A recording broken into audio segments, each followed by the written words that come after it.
Oke, betul. Sebelum itu kalian klik like video ini dan kalian support channel ini dengan cara klik subscribe, boy. Gak ada ruginya kalian klik subscribe, teman-teman.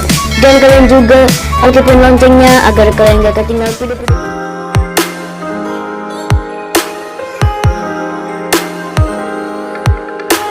Assalamualaikum warahmatullahi wabarakatuh. Welcome back to my channel. Masih bersama saya di sini Imam. Oke. Sekarang saya lagi bareng sama teman saya, Jason Barber. Yes. Nah, dia buka cukuran juga di daerah Kiara Sari, Compreng. Kakak gimana kabarnya, Kakak? Alhamdulillah sehat. Alhamdulillah sehat. Baik ya. Untuk saat ini kesibukannya selain cukur apa aja nih, Kakak? Saya ini kalau pagi sebelum berangkat saya bisa ngurusin burung. Ngurusin burung.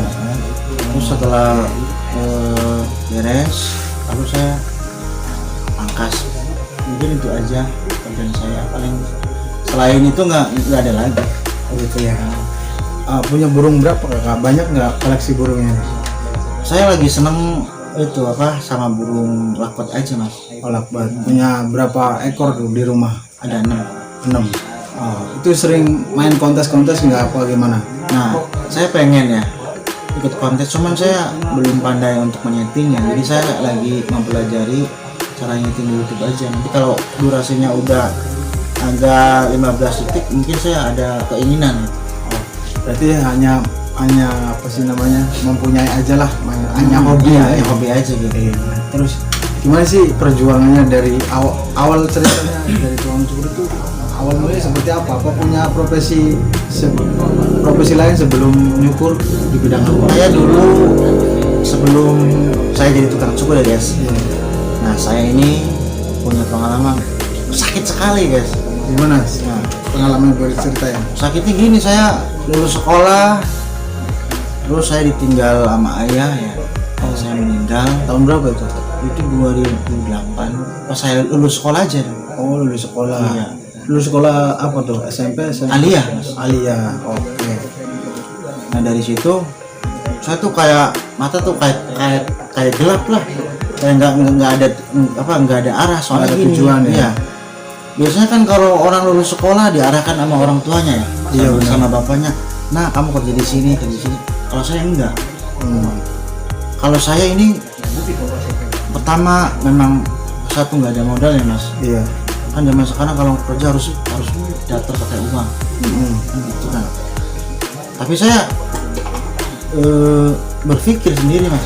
Iya, gimana? Saya pengen kerja tapi saya nggak ingin mengeluarkan duit. Oh, nggak mau ngeluarin uang. Mengeluarkan uang gitu ya, Mas. Akhirnya apa ya? Lucu. Terus saya kepikiran gini. Saya kan ada kakak saya ada di Sulawesi. Nah, saya nelfon, Kak, saya pengen kerja, saya udah lulus sekolah. Kakaknya bilang, ya udah kalau kamu pengen kerja ke Riau aja gitu, Mas. Oh, ke Riau. Iya, saya ke Riau itu dari tahun 2012 13 itu 2 tahunan. 12 13. Iya. Terus kerja apa sih di Riau itu? Nah, saya kan tadinya diinformasikan sama kakak. Iya. Saya nanti di sana itu kerjanya di masjid, jadi marbot ceritanya. Cuman saya pas sampai sana nggak sesuai loh, Mas. Kenapa? Terus di sana kerja ngapain aja di sana? Saya kan dari sini udah packing ya, udah siapin. Saya pakai mobil Handoyo ke sana. Iya. Nah, 3 hari 3 malam ke sana. Ya, posisinya itu saya uang cekak, cuman bawa 1 juta. Mau cekak lah. Cekak sekali itu. 1 juta, Mas, bayangin. Saya di sana cuma diinformasikan sama kakak, nanti di sana ada saudara, maksudnya ada teman iya. kakak gitu. Ada tempat yang bisa inilah gitu kan ya. Ya alhamdulillah ketemu sama orangnya. Terus setelah, tapi itu, Mas, kenyataannya nggak sesuai. Saya tadinya mau jadi marbot. Setelah saya ke sana nggak seperti itu. Malah kerja apa di sana? Saya itu dibawanya ke hutan, Mas. Ngapain? Nah, saya di sana itu di hutan itu dikasih bekal sama bos tuh ya. Iya. Dikasih apa, beras yang karung kecil itu. Iya. Apa tuh yang 50 kg kali ya. Iya, iya. Sama bekal iwak asin. Iya. Nah, iwak asin. Ya kerjanya ngapain di sana? Nah, saya kerja di sana itu di sawit, Mas. Oh, di sawit. Iya. Di sawit itu namanya, kalau mungkin kalau yang di Sumatera tahu namanya DK7. DK7 itu paling ujung. Paling ujungnya hutan gitu maksudnya. Paling ujung. Saya kerja di sana ya. Kerja di hutan itu. Di hutan saya apa itu di dodros. Ngedodosin sawit. Ya, sawit. Saya kan sedih ya, lulus sekolah, pengennya sih harapannya ya kerja yang enak lah. Iya, nggak taunya di sana Iya. jadi kerja Kerja berat lah, kerja kasar lah ya. kerja kasar ya. Iya. Nah, terus singkat cerita 2 tahun saya di sana, saya pulang Pulang ke sini. ke sini nih, Iya. ke kampung halaman. Nah, saya pulang ke kampung halaman, saya tuh diarahi sama kawan-kawan, sama keluarga. Udah, Son, katanya kamu buka cukur aja, kamu kan punya keahlian cukur. Cuma waktu itu saya nyukur pakai gunting aja, Masih manual. masih manual kan itu. Tahun berapa itu mulai cukur? Itu saya kalau nyukur sih dari zaman sekolah, saya nyukur teman-teman aja. Oh, nyukur teman-teman. Awalnya hobi lah ya. Iya, hobi. Terus lama kelamaan jadi ya udahlah kita usaha ini aja gitu. Iya, kan. gitu. Tahun berapa tuh waktu pulang ke Riau tuh? Jadi kan tak enak nyukurnya. Nah, jadi saya pulang dari Riau tuh 2014. 2014an mulai cukur. Udah nyukur, cuman saya nggak buka seperti ini, Mas. Belum buka. Iya. Terus Saya beli mesin nyukurnya di rumah. oh masih di rumah aja. Iya, masih di rumah, belum jadi- berani ke jalan. Iya. Nah, Iya, maksudnya tadinya saya kan pakai gunting, saya beranikan beli mesin. Beli mesin nyukurnya di rumah. latihan. Iya, untuk latihan. Jadi buat masyarakat yang ingin cukur silakan bayar ikhlasnya. Gitu. Berarti kalau tuh termasuk tukang cukur yang belajar dengan otodidak gitu. Iya, begitu. Tadinya. Betul. Nah, terus terjun buka lapak sendiri, kios sendiri itu mulai tahun kapan itu? Itu saya 2016. 2016 mulai terjun di bidang pangkas rambut. Iya. Ini saya mau buka-buka nih, Mas. Boleh ya? Enggak apa-apa. Jadi saya itu waktu itu ada modal itu 1 juta, Mas. 1 juta doang. Iya, 1 juta. Iya. Saya tuh beli clipper itu harganya 600. 600.000 ya dulu Iya, ya. Won? iya. Masih pakai kabel ya. Iya, yang masih pakai kabel itu. Iya, terus Saya buka cukur, ya kursinya juga masih kursi plastik itu. iya. Yang penting saya pikirannya ada mesin, ada kursi, ada kaca, udah. Itu aja. Terus saya berjalan aja 1 tahun itu saya dengan keadaan seperti itu, tapi saya nikmatin aja udah. Iya. Tapi saya pikirannya saya ingin mengembangkan bakat saya, karena saya sekarang udah tahu apa ternyata saya itu di sini passionnya tuh di sini gitu. Nah, waktu awal-awal kerja itu udah punya istri belum? Itu saya belum punya istri, Berarti masih bujangan. masih bujangan itu. Terus mulai berjalan di jadi tukang cukur begini. Terus memutuskan untuk menikah tahun berapa? Saya menikah itu 2017 sih, nggak jauh dari itu. Saya buka pangkas, Iya. 1 tahun berjalan. 2017 saya langsung menikah. Oh, berarti buka pangkasnya 2016. Iya, 16. 2016 buka pangkasnya. Terus menurut Mas Jason nih, Iya. gimana di bidang rambut ini tuh penilaiannya tuh gimana? Anggapannya Mas Jason tuh? Menurut saya pekerjaan dari tukang cukur itu nggak mudah. Ya, Mas. Ya apa ya, nggak mudahnya begini. Kita itu sebagai tukang cukur menemukan kesulitan juga sih. Iya. Kayak ngacem menghadapi orang ya. Customer. Iya, customer kan ada yang songong, maaf ya nih guys. Iya. Ada yang kasar. Terus ada orangnya yang diem gitu kan. Iya. Kadang itu kan Harus menyesuaikan iya, diri lah. yang itu sepertinya ya harus banyak itulah, banyak edukasi lah mas seperti itu. Iya. Terus kesulitan yang paling susah itu mencari pelanggan. Mencari pelanggan ya. Iya. Waktu awal-awal merintis kan pasti ya kita tuh harus banyak ngobrol, banyak komunikasi dengan customer, juga kita harus juga nambahin, meningkatkan skill kita gitu kan, dan lebih baik menjaga kualitas. Iya betul, seperti itu. Biasanya seperti itu kan kalau awal-awal merintis tuh. Memang kalau bilang merintis semua juga mas, yang namanya usaha itu pasti ya gitu, bertahap gitu, nggak cukup waktu 1 bulan 2 bulan, nggak cukup setahun 2 tahun, kadang ada yang 3 tahun baru dapat pelanggan yang tetap. Iya kan? betul. Nah, terus planningnya kedepannya seperti apa mas Jasoni? Saya kedepannya ingin terus di dunia cukur aja. Saya kalau bisa pengen buka cabang gitu, kalau diberikan rezeki sama Allah gitu. Untuk sekarang lagi menikmatin dulu saya sebagai tukang cukur, ingin punya langganan dulu lah gitu mas. Nanti kalau udah langganannya udah banyak itu saya akan mengembangkan cabang gitu mas. Berarti di sini sekarang kerja berapa orang di sini? Saya masih sendiri. Masih sendiri. Iya. Gimana mas, cari karyawan tuh susah nggak sih? Susah banget, kayak nyari pasangan. Oh gitu, jodoh-jodohannya kayak gitu ya. Kita kadang cocok, kadang nggak cocok. Iya betul. Nah terus standar peraturan di sini tuh gimana sih kalau mau cari karyawan tuh? Nah, dulu juga saya pernah ke sini mas, ada yang mau ngelamar kerja di sini. Nah dia kan punya keahlian, katanya bilangnya saya bisa nyukur mas, saya pengen kerja di sini. Iya. Kata saya, tapi kalau di sini mah, kata saya itu belum rame karena kan masih merintis juga kan gitu kan. Iya benar. Terus kata dia, ya udah nggak apa-apa. Ya udah kalau kamu pengen kerja, coba dulu 1 minggu kata saya gitu kan. Kalau cocok ya nggak lanjut. Di sini saya mah peraturannya cukup mas, disiplin intinya mas. Iya, jadi ya disiplin lah, tepat waktu lah. Iya tepat waktu.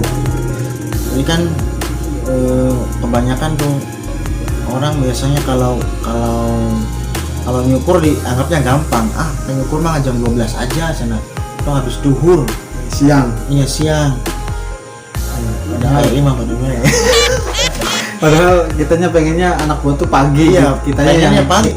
Dia pagi ke sini datang, dia ya bersih lah. Ya. Nah itu dia enggak, malah saya yang duluan ke sini. Oh gitu. Soalnya yang bersih udah kaca bersih semuanya, tinggal pakai, dia baru datang jam 10.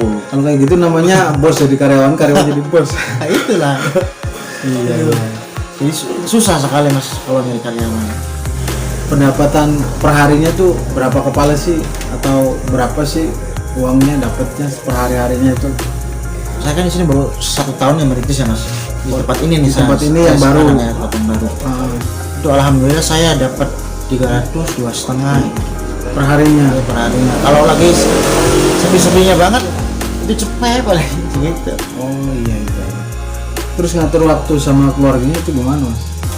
Kalau saya pagi seminggu ada libur? Oh iya. Atau enggak, apa tiap hari libur? Saya nyebutin waktu buat keluarga itu setiap pagi sampai sore, karena saya ini nyukur nanti jam 9 tuh kan pekerjaan kamu udah beres, jam 9 udah masak itu mas. Iya.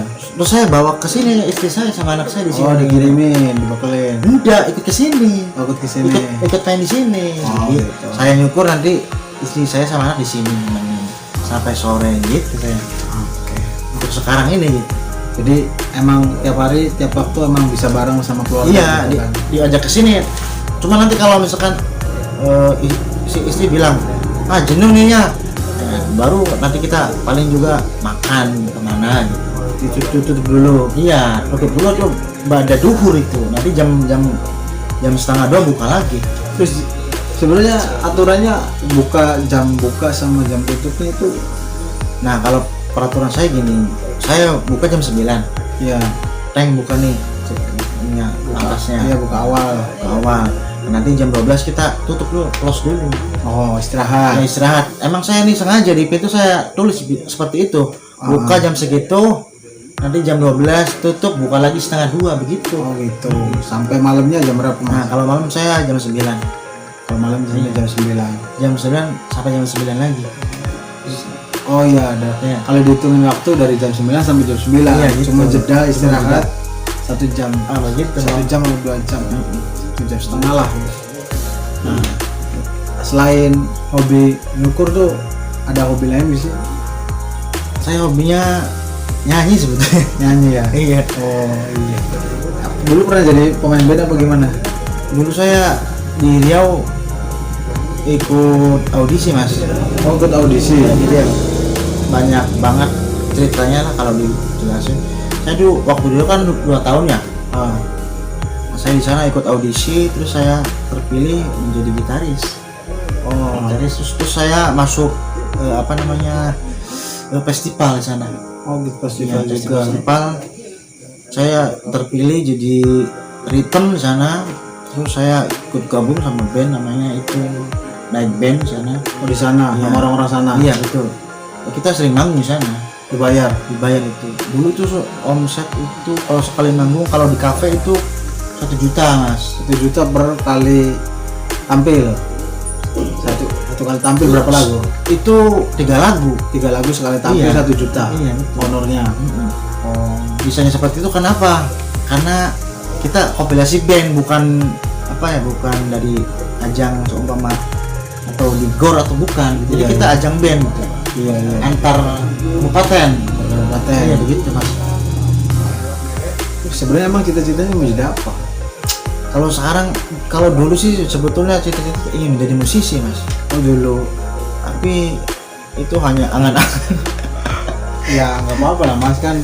Sekarang juga masih bisa kan nyambi sambil di rumah. Kalau di rumah kayak orang-orang lain kan gitu kan pulang dari kerja profesionalnya, kerja sehari-harinya, kita cari nafkah. Pulangnya kan kita ada waktu senggang tuh, kita isi dengan hobi atau cita-cita kita untuk lebih serius lagi. Kan kalau kita udah profesional bener-bener banget kan, kita nanti bisa next bisa ikut yang lebih Iya, ajang betul, lebih betul. besar lagi gitu kan. Iya betul Mas. Nah, berarti kesimpulannya Jason tuh emang udah benar-benar ngetep di bidang seni rambut ya kan. Ya Terus, judulnya Mas saya seni juga Mas. Dulu kan saya sebagai seni, ya seni kan sama kan, seni Iya. musik kan. ya musik, Iya. musik. Sekarang lebih ke aktifnya ke kegiatan di seni cukur, Cukur gitu kan. Iya. Betul. Ada nggak tips-tips untuk mencari untuk orang-orang yang di luar sana yang ingin buka usaha tuh menurut Jason tuh harusnya mereka tuh bagaimana? Kalau menurut saya yang namanya usaha itu yang pertama itu niat Mas. Mau usaha apa aja yang penting niat kita. Terus di samping niat juga kita kerja keras. Dan di samping kerja keras tentunya kita punya skill. Kalau kita bekerja enggak dengan skill kita kan kewalahan Mas. Soalnya kita bukan bidangnya di dalam kerjaan itu, kita maksain. Kalau menurut saya nanti gonjleng lah. Sekolah. Nanti kalau menurut saya nanti itu gonjleng kalau bukan skillnya. Ini kan kayak sahabat saya ini bisa nyukur, saya nikmatin, saya terus pelajari, jadi seakan-akan itu Dibayar. nah jadi saya itu jadi seperti hobi yang dibayar begitu Mas. Nah, terakhir penyemangat dalam penyemangat untuk Mas Jason kerja itu apa sih? Dalam hidupnya itu penyemangat yang menjadi pemicu dan penyemangatnya itu apa? Nah jadi untuk penyemangat dulu saya sebelum punya sebelum kawin Sebelum nikah. ya dulu saya sebelum nikah saya udah punya syukur saya tapi Mas nggak ada haluan untuk semangat tadi. Iya, belum berantusias lah Iya. Jadi semangat saya sekarang ingin membesarkan anak saya dengan keringat saya, dan saya ingin memuliakan anak saya seperti itu saya. Ya harapannya supaya anak nantinya lebih baik lah ya. Iya, dibanding nasibnya bapaknya seperti itu. Mas. Oke, mungkin kalau ngobrol kalau banyak yang ngobrolin mungkin nggak cukup waktunya. Iya, panjang banget, Mas. berhari-hari lah kita bisa ngobrol. Masih banyak juga yang harus kita bahas sebenarnya, cuma ini udah malam banget ya kan.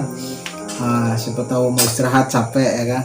Oke, jangan lupa like and subscribe, follow juga dan subscribe juga channel Jason. Apa channelnya? Channel saya Jason Barber. Instagramnya punya gak? JNson Barber. Jason Barber. Nah, oke.